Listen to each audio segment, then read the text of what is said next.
मेरी तरफ से मेरे तमाम दोस्तों को, अजीज़ों को, बहन भाइयों को अस्सलाम वालेकुम। उम्मीद है आप सब खैरियत से होंगे। तो आज का व्लॉग है, ये आप सुनेंगे तो इसमें आखिर तक सुनना, आपको बहुत सी अहम मालूमात जो है वो आप तक पहुंचाऊंगा। सबसे पहली बात जो है वो मेरे ख्याल में ये है कि अल्लाह ताला का शायद इस कौम पर ख़ास करम होने जा रहा है, क्योंकि पाकिस्तान में ये हमेशा से रवाज रहा है कि जाने वाला अपना जानशीन छोड़ के जाता था, ताकि तमाम ऐब या जो भी मामलात हैं उन पर वो जानशीन पर्दा डालता रहे। और ज़्यादातर ये होता था कि जानशीन शरीक जुर्म में होता था, वो जाने वाले के लिए पर्दा डाले या ना डाले, लेकिन उसके अपने भी तहफ़्ज़ात होते थे। पहली बार ऐसा हुआ कि जिसे जाने वाले चीफ ऑफ आर्मी स्टाफ लगाने की कोशिश की, मगर वो कामयाब ना हो सके और हमारे लिए हमारे चीफ ऑफ आर्मी स्टाफ उनकी मर्जी के खिलाफ आए। जनाब सैयद आसम मुनीर साहब ने चार्ज संभाला और संभालने के फौरन बाद हुकूमती मामलात या हुकूमत में दखल देने से ग्रेज किया, बल्कि बरमला इजहार कर दिया कि उनका हुकूमत के हुकूमती मामलात में कोई लेन देन नहीं। और उसके बाद उनके कुछ अपने मामला या जो भी था, उन्होंने साबका पॉलिसियों पर पर्दे डालने की बजाय उन्होंने मेरिट पर मामलात जो है वो करने शुरू कर दिए। और वो मेरिट पर मामलात करने के नतीजे में जो वीडियो बनती थी, आदमी पकड़ा गया और अब उसकी इंक्वायरी वो अपने हिसाब से फौज करती है, वही करेंगे। लेकिन उसका पकड़ा जाना भी एक बहुत बड़ा कारनामा है, क्योंकि यहाँ करने वाले पकड़े नहीं जाते। इसके बाद आ जाएं कि हर जाने वाली हुकूमत जब तक वो इक़्तिदार में रहते हैं तो वो अपनी बेहतरीन पॉलिसियों, बेहतरीन मामलात का प्रेस रिलीजें जारी करते हैं, वावेला करते हैं कि उनके बहुत अच्छे मामलात जा रहे हैं। लेकिन शुरू से हम देख रहे हैं कि जो हुक्मरान जब इक़्तिदार से अलहदा होता है तो फिर वावेला शुरू करते हैं को नहीं जी, हमारे ऊपर प्रेशर था, हमारे ऊपर दबाव था, हम ये कर रहे हैं, हम वो कर रहे हैं। जबकि हुकूमत में रहते हुए ये किसी बात का राज फाश नहीं करते, और हुकूमत से अलहदा होने के बाद अपनी सारी नाकामियों का जो मलबा है वो किसी न किसी अदारे पर डालने की कोशिश करते हैं और खुद अपनी नाते तोते एक साइड से होने की कोशिश कर दे कि हम तो बहुत पारसा थे। ये आप अरसा दराज से यही कुछ देखते आ रहे हैं। उम्मीद है कि आइंदा जाने वाली हुकूमत किसी अदारे का नाम नहीं लेगी, क्योंकि अब अदारे न्यूट्रल हैं और वो दखल अंदाजी बिल्कुल नहीं कर रहे।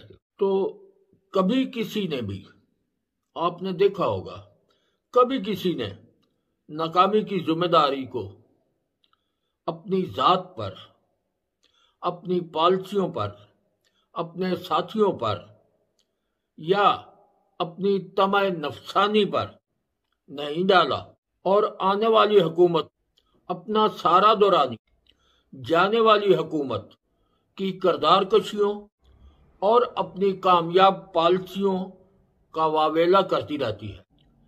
इक़्तिदार से अलहदा होते ही अपनी बेबसियों और दूसरे अदारों की मन घड़त या सच्ची कहानियां सामने लानी शुरू कर देते हैं।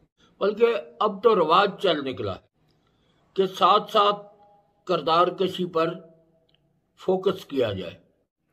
तो वो आपने देखा है कि जो कुछ रोज अव्वल से हो रहा है इस मुल्क के साथ, इस कौम के साथ, कि दोबारा जब अवाम में आना होता है तो बजाय इसके कि अवाम उनसे सवाल करे, वो अवाम का सवाल करने से पहले ही वावेला शुरू कर देते हैं, कोई ना कोई अपना ऐसा ट्रेंड लेके निकलते हैं, ऐसा बयानिया बना के निकलते हैं कि वो खुद को मासूम और बेयारो मददगार बताते हैं। अब हुकूमत में रहते हुए अब आगे आ जाएं आप। बिजली के बहरान पर पंजाब और पख्तूनख्वा हुकूमत ने वफाक के साथ तावन करने से साफ इनकार कर दिया है कि वो अपनी मर्जी की लोड शेडिंग या अपनी मर्जी का दौरानिया जो बनाएंगे वो वफाक की पॉलिसियों पर नहीं चलेंगे।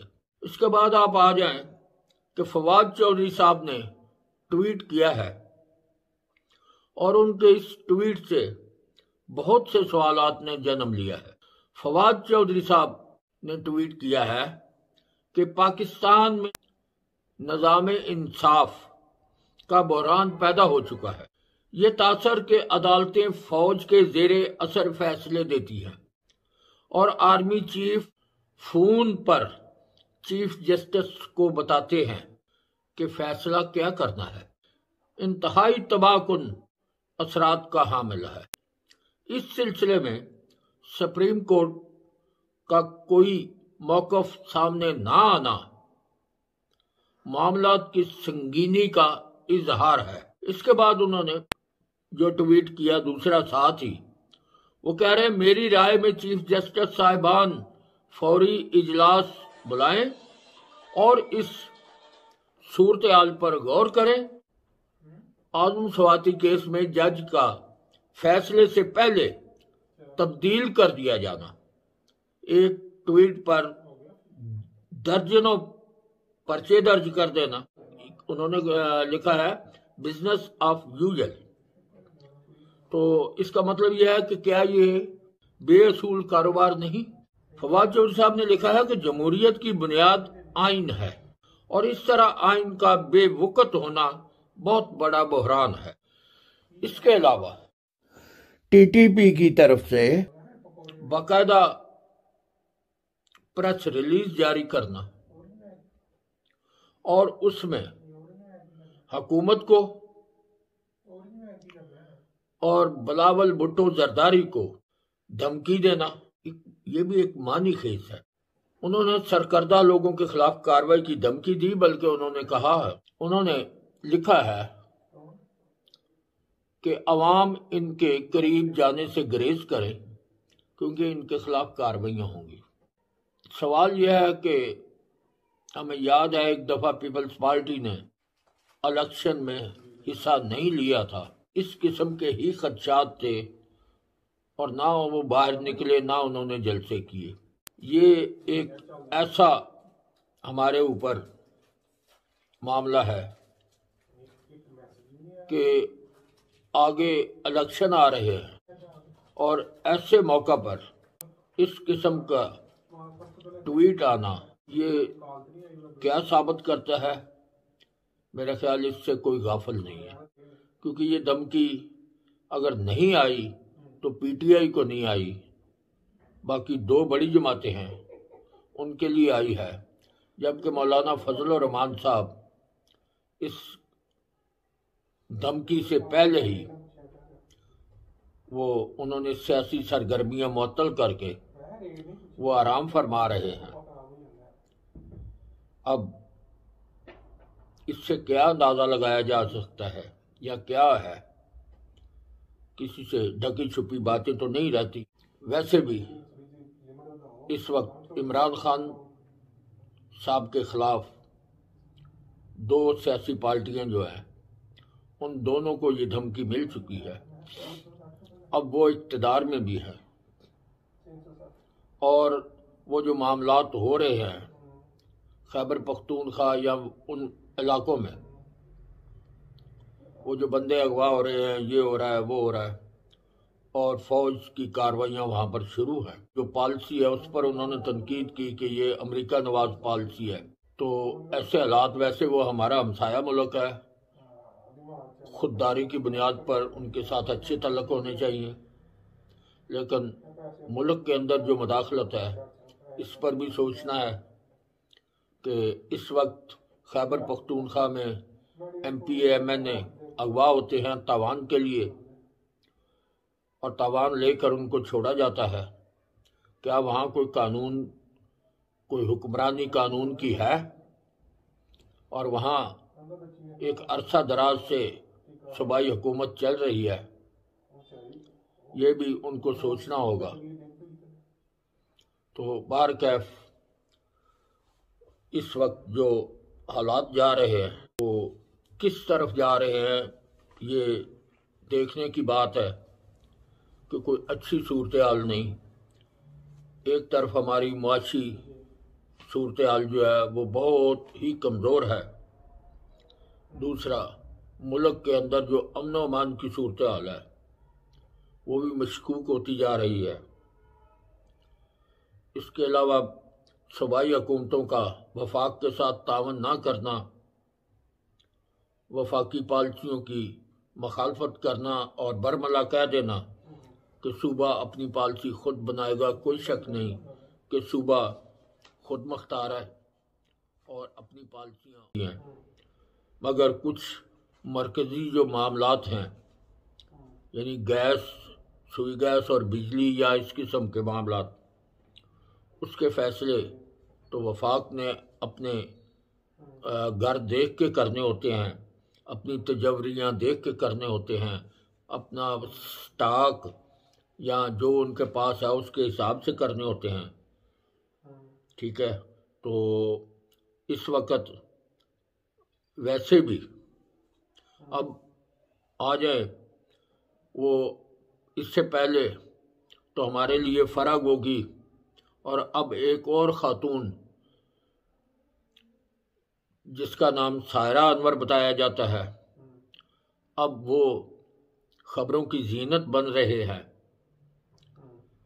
मगर कौम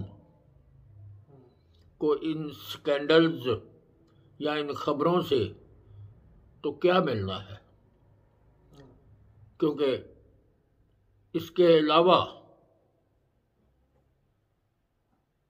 पहले भी फराह गोगी वगैरह के स्कैंडल काफ़ी 3-4 महीने उसके पीछे लगाए रखा। वो बैरून मुल्क चली गई, हमारे हाथ तो कुछ नहीं आया, मासवाए कि अवाम खुशफहमियों में रहे, क्योंकि किसी से ना तो रिकवरी होनी होती है, ना ही आज तक इससे पहले हुई है। अगर हुई है तो वो भी कौमी ख़जाने में देखने को नहीं मिलती। तो एक अरसा तक हम फराग होगी को मौजू बहस बनाए रखा टीवी चैनलों पर और आगे पीछे। अब सायरा अनवर बन जाएगी। पूछना ये है कि क्या गरीबों को इसका कोई फ़ायदा होगा? आटा, चीनी, घी, पेट्रोल, गैस, बिजली का बिल, क्या ये कोई सस्ते होने का इम्कान होगा, या इसके जेल जाने का इम्कान होगा, या फरागोगी की तरह ये भी चंद दिन खबरों की जीनत बनेगी, उसके बाद स्क्रिप्ट से गायब हो जाएगी। अफसोस ये है कि जुर्म होने के बाद हमारे मुल्क में वावेला शुरू किया जाता है। जब हो रहा होता है या होना होता है, बहुत सी एजेंसियां सिर्फ इस मद में तन्हाई लेती हैं कि वो ध्यान रखे हुए हैं जब कुछ होने वाला होगा तो हम जो है वो हुकूमत को बताएंगे। अब हम तो यही देख रहे हैं कि मासवाए थानों में जो चर्च पकड़ी जाती है उसकी खबर आ जाती है कि ये चर्च बिकने के लिए आई थी, हमने पकड़ ली है। वो हकीकी होती है या बनावटी होती है, जो भी होती है। इसके अलावा पाकिस्तान में हर बंदा जुर्म करके जब निकल जाता है तो उसके बाद उसके पीछे वावेला होता है। तो अब बात यह है उसका क्या फ़ायदा, क्योंकि आज तक किसी से कोई रिकवरी तो नहीं हुई। हम सुनते आ रहे हैं जब स्कैंडल बनता है या मुकदमा बनता है, अरबों खरबों की बात की जाती है, लेकिन उसके बाद साफ और शफाफ तरीके से, बगैर किसी रिकवरी के, बगैर कुछ इस कौम को फायदा हुए, वो हुकूमती मशीनरी को गर्म रख के और खुद वो साइड पे हो जाती है। तो बाहर कैफ हम फरा गोगी हो या सारा अनवर हो, कौम को इनसे कुछ लेना देना नहीं, क्योंकि इतने बड़े बड़े फ्रॉड, इतनी बड़े बड़े गबन, इतनी बड़ी बड़ी करप्शन हुकूमती आशीर्वाद के बगैर नहीं हो सकती।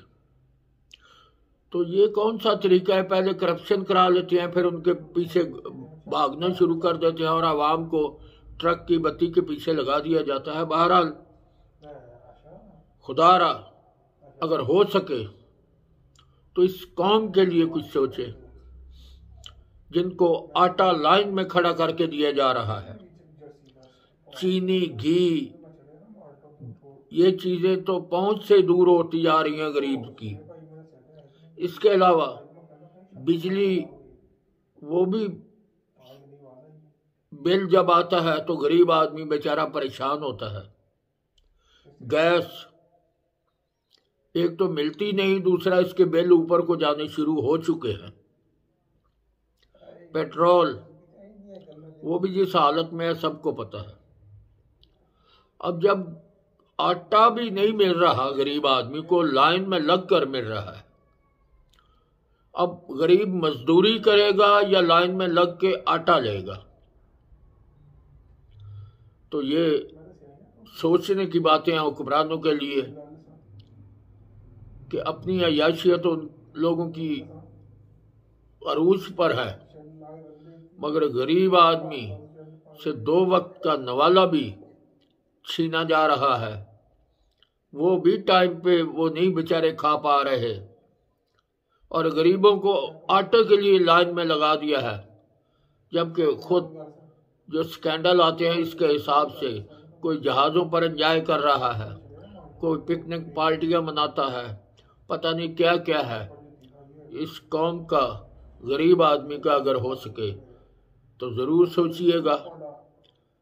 और इसके साथ ही मैं इजाज़त चाहता हूँ। उम्मीद है आपको अगर वीलॉग पसंद आया हो, चैनल को सब्सक्राइब करें, शेयर करें, लाइक करें।